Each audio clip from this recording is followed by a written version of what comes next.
Hey, listen to Wrestling Roundup, FreeFM 89.0. This is Grady Hooker, and live on Skype we got Josh. Hey. So, we'll get to Raw, but obviously there's been a couple of events that have been in the media lately about the wrestling world. So, I don't know which one to start on. We'll start on the NXT diva, and now I'm gonna mispronounce her name, Zara, with an H.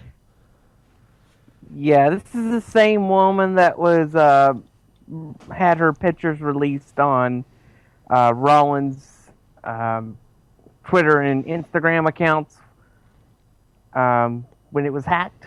Yeah. She hasn't had a very good career so far. Well, full stop. We figured the career was over after that. The fact that it's lasted this long before she was fired Monday was a miracle. Yeah, the only, physical appearances, I think, there was a shot, possibly, I'm pretty sure, of her and Rollins at the NXT pay-per-view. Yeah. And then... And I think she had made her in-ring debut recently at a house show. Yeah, it's Solomon Crow's little sister. Yeah, or something like that. I don't really know much. Well, we don't really need to know much because now... She's no longer there. Yeah, I haven't investigated too much, but from what I can tell, she had some Nazi logos and paraphernalia on her Instagram. Yeah, and I think it was also something involved with a My Little Pony Nazi thing. Very weird and confusing, but I think it's something that's much more prevalent nowadays, at least in wrestling, that anything you do is permanently stuck with you, whether it's on the internet, as we've seen, with Hogan even, that was 8 years ago, still comes out and he still ends up facing the music, essentially. I don't know how old Zara's stuff was or anything like that, but if you're looking to have any career where you're in the public eye, you've got to keep such a higher standard, even if you think, it's just a personal Facebook account or something and you post one thing, that one thing could still come back to bite you. Heck, you don't even have to be a famous person for that to happen. That can happen to you if you're applying for a job. They can check your Facebook, and if they see something they don't like, well, guess what? You don't get the job. Yeah, I think we've seen a couple of instances of that recently down here in New Zealand. But yeah, everybody needs to keep a higher standard when it comes to social media and things that are in the public. And I guess it's just one of those outcomes where I don't know how good she was as a wrestler, so I don't know if it was something where she'll be missed in terms of a talent. But hey, we'll see how long Seth stays with her. That'll be our watch. And then looking at the other big event that's in the media, I don't know the guy's name and I don't really want to know the guy's name, but there was a fan at the Performance Center who got overly creepy, I think. I'm doing this all off memory at this point. There was a restraining order against him with anything WWE. I think he'd been arrested 2 times previously, and this time he got shot by a sheriff? He was shot by a cop, that's all I know. Yeah. Who he is out there. I think I sent it to you guys, but he seems like one of those types of people who is a little creepy, a little weird, and took it a little far this time. Yeah, he's nuts. But he's not the only one that's nuts in the news for wrestling. Yep. It's been a bad week.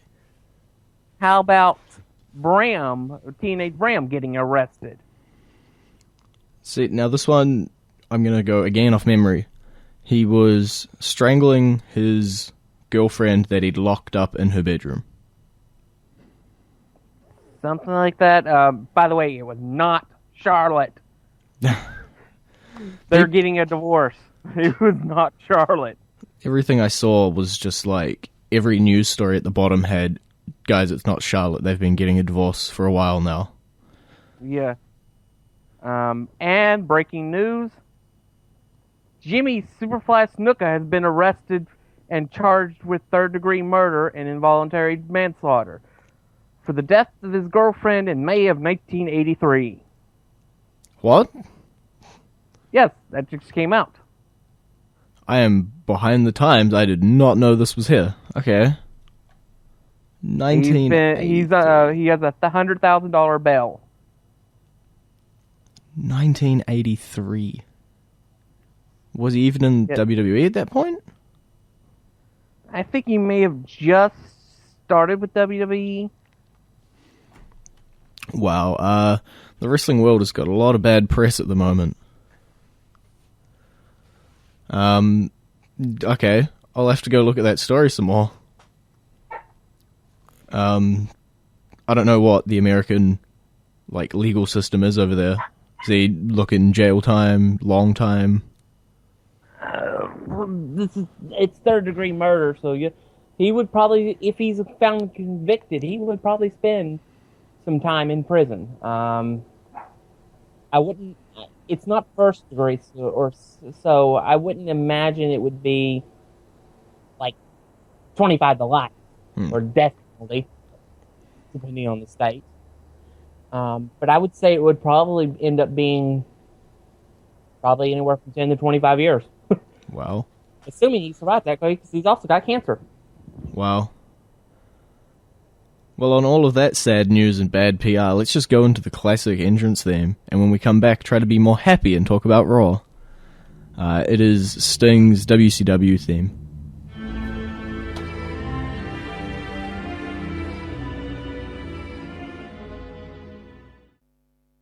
And you're back with Wrestling Roundup, FreeFM 89.0, Grady and Josh, a lot happier. Let's just roll into Raw. Sting opens the show.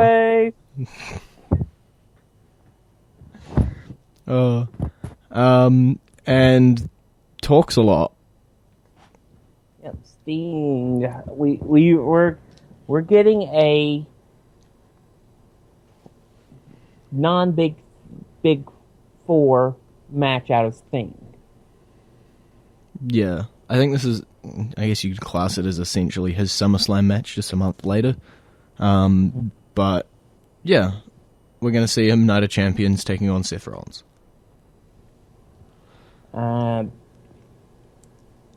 You know what? I would not mind it. I would not mind Sting winning the WWE Championship. Now you just hold a cotton-picking minute.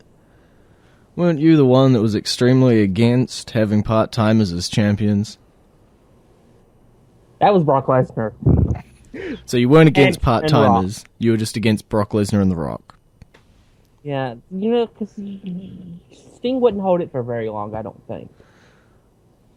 If he does win it. And he would defend it on the next pay-per-view. You hope. Don't promise anything you don't know. Well, the next pay-per-view is Hell in a Cell, so... Yeah. Okay. That you mostly know. But, so I do think if he does win it, he would defend it, unless, after winning it, he's cashed in on by Sheamus. Yeah. I see the Sheamus cash in on Sting as quick heat for Sheamus and a way to put and you Sting... don't have to do the whole Triple H betrays Rollins to set up Sheamus. Yeah. And it also puts Sting in the record books as officially holding the WWE Championship, which it seems as though they're almost angling towards. I don't know, but what I do know at Night of Champions is that Seth Rollins will also be facing John Cena. Yep. Well, that's the price you pay when you're a double champion with two separate championships that are their own individual entities. Mm-hmm. Now he's got to defend them twice. Yeah, it's not like the the WWE Championship and World Heavyweight Championship when they were unified.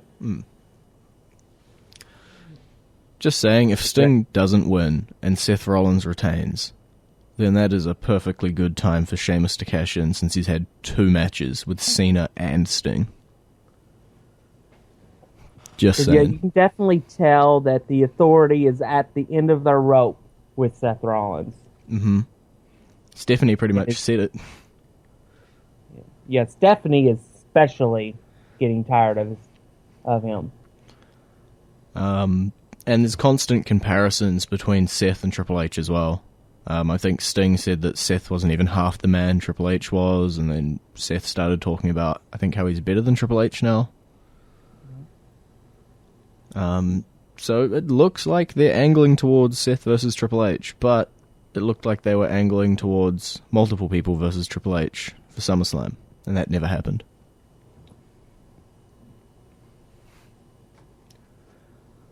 So again, this falls under you never know what's going to happen. For all we know, we may end up getting the Shield back together eventually. Well, we'll talk about that. Braun Strowman, he seems like an unstoppable force right now. Yeah, he's definitely a monster. I wonder how long they'll let them run Red Shop over Reigns and Ambrose before they give Ambrose some backup.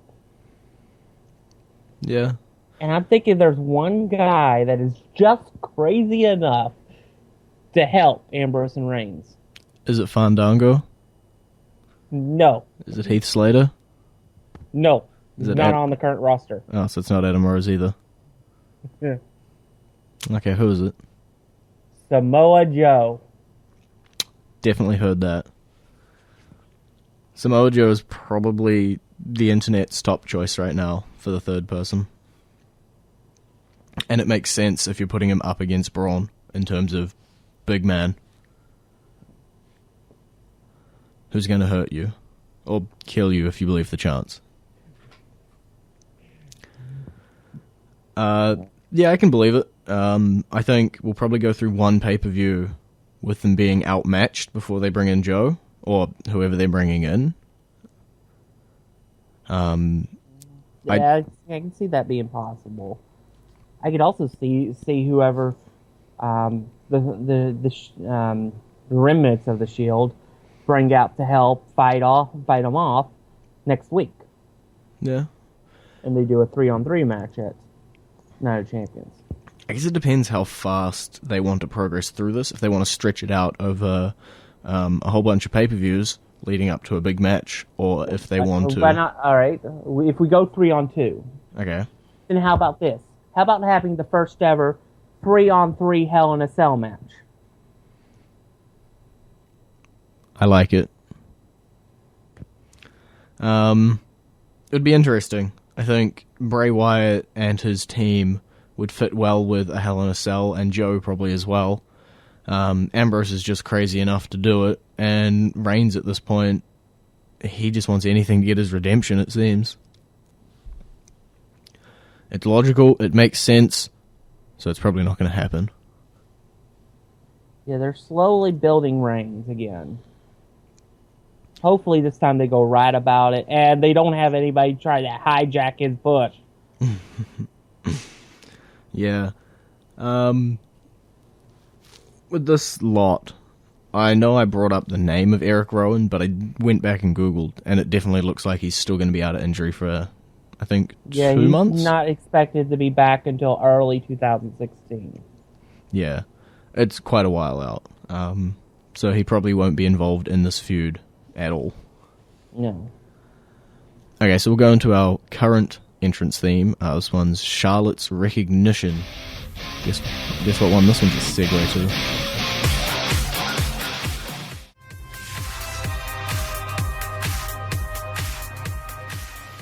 And you're back with Wrestling Roundup, FreeFM 89.0, Grady and Josh.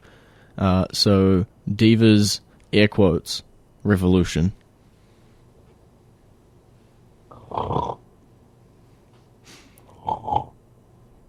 How'd How'd you enjoy your 3-minute matches? Since when does a beat the clock challenge match end just because the clock hits 0? I have no idea. I can't remember from recent memory a beat the clock where the last one, or someone who isn't going to beat the clock, isn't like pinning the person at the time. And why the heck wasn't there a disqualification called? Mm-hmm. I mean, clearly, Team Bad pulled Shanta out of the ring. Yeah. And they're not even involved in the match. That's probably going to be Paige's argument. Because Paige seemed pretty damn mad. Yeah, I think we're going to get, I think this is the beginning of the end of Team PCB. I think she's going to be very jealous when Charlotte wins the Divas Championship. Mm-hmm. And it's going to, and Team PCB is going to explode. Yep. I tried to do pairings in my head and I failed.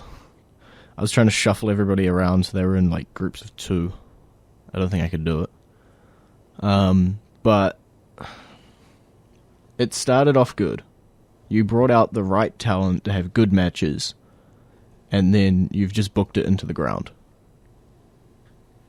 Well, that's what happens when you get the same match over and over and over and over. Did I mention over and over again? I think you might have. But yeah, it got boring very early fast. And I think that shows that it's not the talent at this point. Like, I know a couple of years back everybody was saying the Divas division is bad because it doesn't have the talent. Well, now you've got arguably 3 of the best female wrestlers WWE have right now.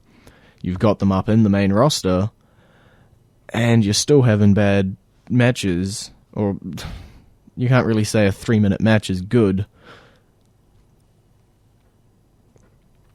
So you can't really blame the talent at this point. You've got to blame the people who are booking these 3-minute matches. That's why I never considered the Revolution to be genuine. In order for them to really do a Divas Revolution, they have to change their entire philosophy with booking them. Mm-hmm. And that's not going to come overnight. No.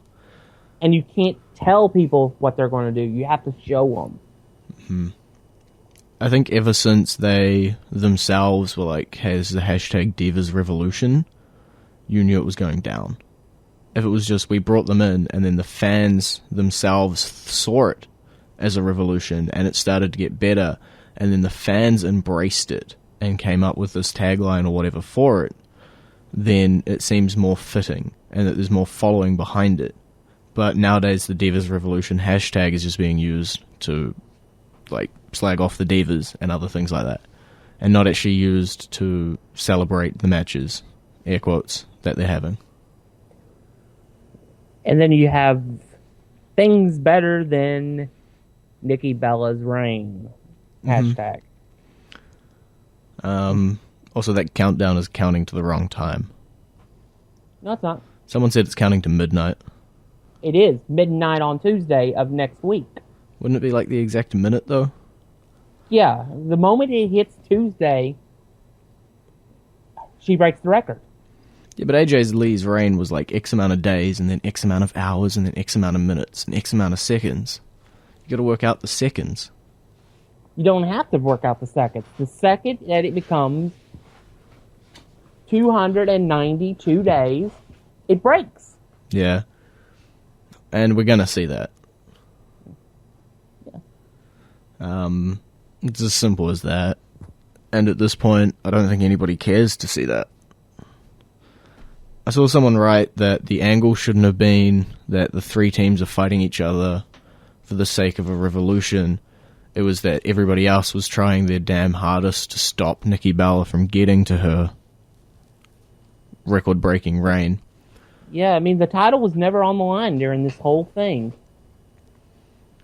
And there was really no logical sense behind it. The only sense behind it is we were trying to have good matches, be on top of this revolution. But since the Revolution is petered out, there's no reason to be having these matches. Except the title. But they're not putting the title on the line. Yeah. Either way, we'll see Charlotte versus Nikki at Night of Champions. Maybe with a Paige interjection. When the title reign will end at 302 days. I'm shaking my head, but you can't hear that on radio. Just before we go, we've got about 3 minutes. New Day. Or more importantly, Xavier Woods is here. I was very disappointed last night. Oh, what were you disappointed on? No trombone. We didn't get any trombone with Xavier Woods. Nope, didn't get my trombone. Xavier Woods was extremely entertaining with that trombone last week. Yeah, I'm seeing a lot of people say, why isn't Xavier Woods getting in the ring? And I think the answer is because he is so much better on the mic. Yeah, and Big E and Kofi are better in the ring anyway.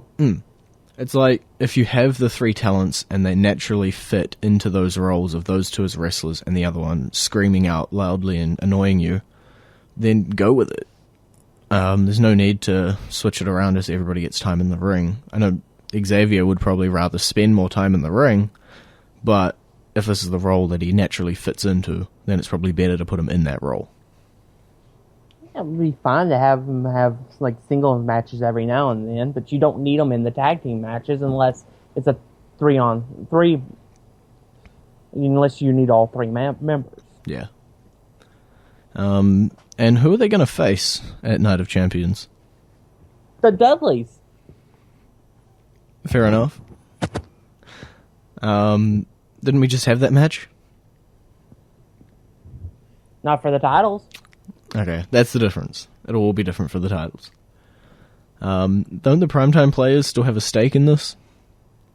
Yeah, we could see a triple threat match, but I think we'll see Dudleys will be involved in some way. They may do a triple threat TLC match for all we know, or an elimination tables match. Is TLC coming up soon? December. Yep, that's a good pay-per-view. Good time of year, especially with the Dudleys. Is there anything I'm missing? Oh, the season/series finale of Swerve. Did you see it? Silence sounds like a no. I enjoyed Swerved for what it was. I see why they've cancelled it. Generally, when Paige is chasing you down with a cattle prod, people aren't happy. I think it might have just been done at the wrong time, because I believe they did it leading up to and during WrestleMania week, which is kind of the busiest time they have. So it probably wasn't too smart to be constantly pranking them and annoying them during that time.